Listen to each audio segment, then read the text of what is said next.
Hello, this is Nicholas here. I'm now here for video, I think episode 28. I believe that is the episode. Um, Today I'm going to be discussing how I build multi-million naira software projects, and I think today's video would be majorly focused on um for primarily for software engineers, okay, people that develop software projects, right? How to go about it if their situation arises. But before I do, I would like to introduce myself. I'm Nicholas Idoko.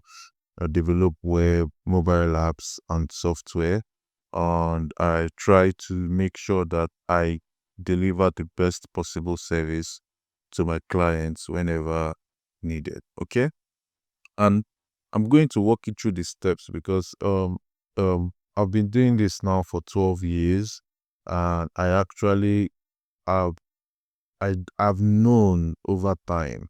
It not occur to me in the beginning, but over time I have known that um working and building projects such as these have a formula to it if you want to be successful in doing it. Okay. The first thing you need to know is that you need to fully understand the vision of the client. You know, coding of that project um is actually one of the um, lower percentages, like maybe it's 15 to 20% of the work. It's very, very important, but it is not actually the main thing. Because one thing I have really noticed is that if a client comes to you with a project that is worth 10 million, 15 million, there is a vision they are looking for.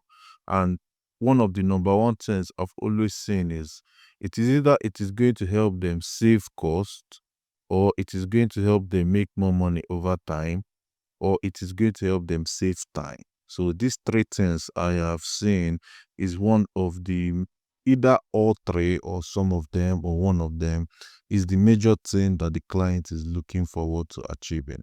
So don't look at the project like they're just going to pay me and I'm going to get it done. No, I don't think that's the best way to go about it. You need to understand their vision, right? And the if you understand their vision, yeah, it would actually help you when working on the project. For example, if a client's own goal is to actually save cost, don't build the software project in such a way that it is now taking too much cost from them. You can find ways to automate things that it is not going to need somebody to operate on the software, because their goal is actually to remove costs. So when you meet a client that his goal is to remove costs from the business, the focus is to try and build an efficient automation tool that would not even require anybody to um participate you know participate in the software or work on the software, which would require them to have more cost. Okay. Then if their goal is to make more money, you can now start looking at cross-selling on the platform, or if it is a service, how are we going to place other services that they're offering, maybe in the carts or in the checkout. How are we going to upsell? I had a client that was really looking forward to building a press release platform, right? And even though the cross-selling part was not part of the project scope, I had to, because of the way I have interacted with him over time regarding the project here, I had to suggest so many ways to add other services or toolkits that would entice their users to purchase that product. Okay. That is actually very, very important, because if the client can achieve their goal through you, you have a client for life. That client would always keep coming back. Yeah. um Now, the next thing after you've understood the vision of the client is actually to create a requirements document. You need to have a document that can serve as a memorandum of understanding, right? That has your project scope overview, deliverables, the project schedule, how you want to update the client week by week, month by month, bi-weekly. You need to tell them what you want to update them on. They need to also understand, and definitely you need to sign, and they also need to sign as well. Okay, then you now need to decide which stack do you know best that you can deliver that project on, based on what you've known, because there are a lot of people that know so many stacks. I actually know only lamp stack, and I've been using it for years. It has been serving me, but I've met people that know so many. So you need to use your strongest one, the one that if anything happens, you already know what to fix it without even going to Stack Overflow or ChatGPT to find out the solution, right? Now, this to me is one of the biggest things where I see most people fail. Most software engineers fail in building big projects, right? They don't break it down into phases. They just start working on it right out of the gate, and that is just it leads to disaster at the end of the day. So what I do is I break it into small chunks. Yeah, and if and I always try to update the client every week. I know I said you can do bi-weekly or monthly, that can be your preference, but the reason why I like doing it every week is I am not suffocating the client, with updates all the time. And also I am in a range whereby if I derail from what the client wants, he can pull me back, or the client may need some look at this.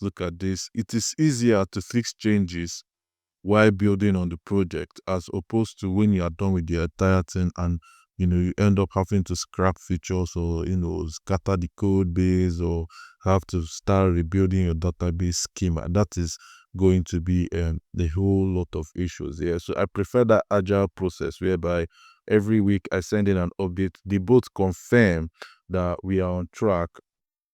That is, I confirm and the client confirm that we are on track and we can still keep moving forward. Yeah. And as we keep moving forward, we go to the next week, and like that till the project is done. And obviously, like I said, you need to break it down in chunks or in phases, because it will really, really help you not get overwhelmed. Okay. And obviously, I've told you you need to give them updates regularly. Most times when people pay you a huge amount of money for a project, they don't want you as the software engineer to be radio silent. They don't want you to, maybe 2 weeks they have not heard anything from you. They can easily start to panic and to worry what's going on here. Yeah. So try to, if there is something you probably don't understand, don't really think for them. I used to make this mistake in the beginning of my freelance journey here, where I was thinking for the client in most cases. Even if you think for them, now I've learned that you need to share it with them. If it is something that they want, you proceed. If it's something that they don't want, you don't proceed. Because earlier on, I would think for them as well, this is a cool thing to do, and I'll do it, and they don't even like it, and I will now feel hurt by it. So, if there is an idea that comes up, or if maybe there's something I don't really understand fully, yeah, I will just have to reach out to them and like, hey, can you really explain this aspect for me? I don't really fully understand it, and they actually do, and those things help build your reputation to show them that you're actually working on the project. Now, the next thing is you can use this is not compulsory, but there are some clients that require it, especially clients that have worked in tech before. A shared project management tools like Trello or ClickUp, or what's it called again? Asana or something. Even Monday.com does work. It helps to let the client know that this has been done, this has been done. I don't really use it in most of my projects, but you can use it. You should also have a backup, so you can create a private Git repository.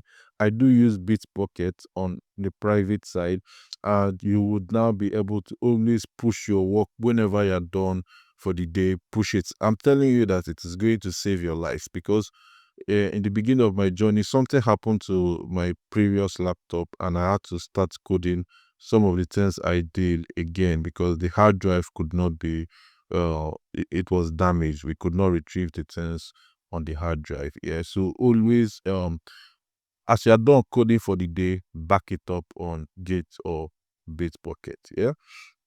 Then once we are finally almost done with the project, I cannot emphasize the need for you to always test. Keep testing and testing and testing.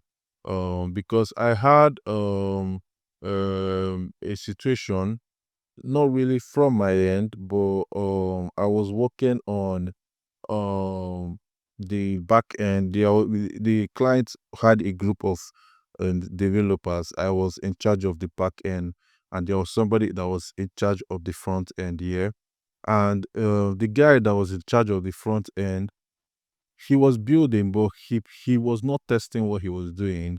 And when it came time for the client to play around with the software, he was finding it very difficult. Yeah. So you need to actually always test and make sure, even if it means sharing it with your close friends, go and look at this, play around with it, make sure the login is working, registration is working, activities are going on. You have the activity log, you have the audit trail, you can understand whatever is going on in the system, and they are all working. Because little things like, yeah, let's say a user wants to reset their password and they did not get the email. It can destroy the experience. Yeah. So you need to test it and test it again, create multiple accounts and make sure that every single feature you've done, you've tested it and it is working. So this is basically how to build a multi-millionaire software project. So but remember, don't go at it all at once, break it down into phases, but most importantly, understand the vision of the client, because if you actually do understand the vision, it makes it so much easier for you. Are they trying to save time? Are they trying to save costs, or are they trying to boost revenue? Yeah. So it will give you, so clients can tell you all three, but trust me, there is one that is superseding all three of them. And that one is what you should target. And you can only find that out if you have constant communication um with the client. Yeah. So I think that is all I have for you for today. Thank you very much for listening, and bye bye.